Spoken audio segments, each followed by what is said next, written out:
السلام علیکم ورحمۃ اللہ وبرکاتہ۔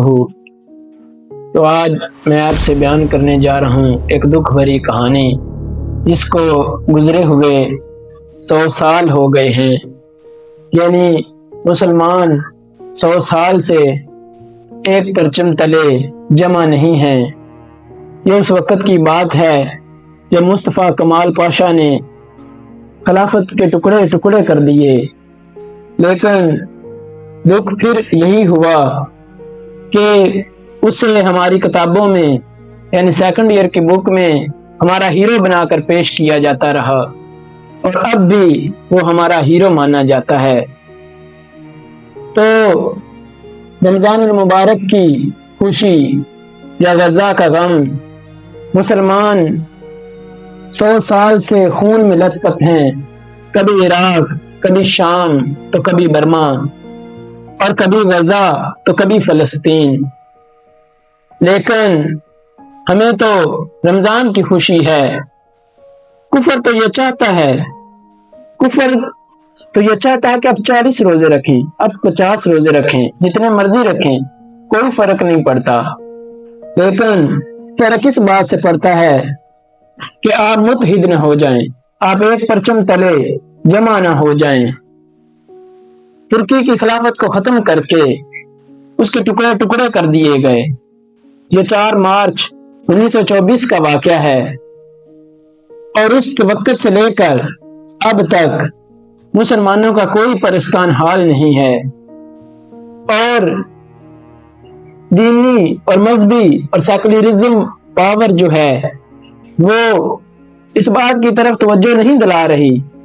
وہ مذہب اور جو سیاست ہے اسے الگ الگ رکھنا چاہتی ہے۔ مطلب ملا کا کام کیا ہے؟ اذان دینا، نماز پڑھنا، روزہ رکھنا اور لوگوں کو فضائل بیان کر کر کے سنانا۔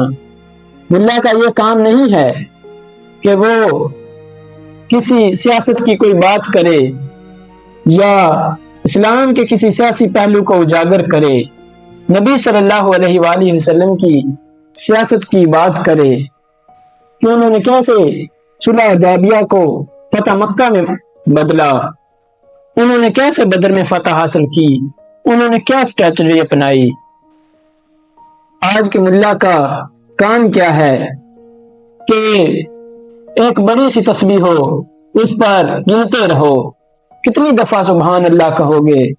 اللہ تو پاک ہے، لیکن اس نے انسان کو زمین پر کیا بنایا ہے؟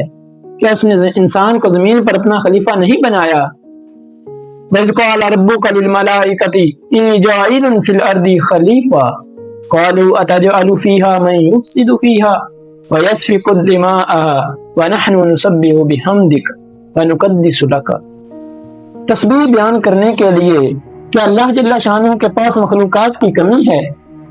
لیکن اللہ جل شانہ کی منشا اور رضا کیا تھی کہ انسان جو ہے وہ زمین پر ایک خلیفہ ہو، وہ اللہ جل شانہ کے قوانین کو نافذ کرنے والا بن جائے۔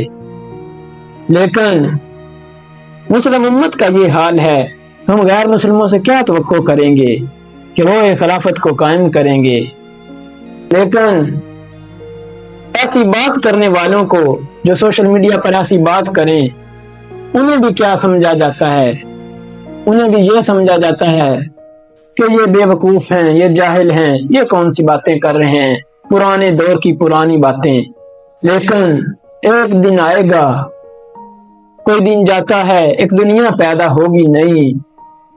تو مولانا ظفر علی خان کی یہ نظم بہت پیاری ہے کہ ایک دن نئی دنیا پیدا ہوگی جس میں اسلام کا چرچا ہوگا، جس میں لوگ خلافت تلے زندگی گزاریں گے۔ تو دعا ہے کہ اللہ جل شانہ اس رمضان المبارک کے صدقے ہمیں اپنے فلسطینی بھائیوں، اپنے غزہ کے بھائیوں کے لیے دعا کرنے کی توفیق عطا فرمائے، اور اسلام کے سیاسی نظام اور اس کے سیاسی پہلو پر بات کرنے کی توفیق عطا فرمائے۔ وآخر دعواہم ان الحمد للہ رب العالمین۔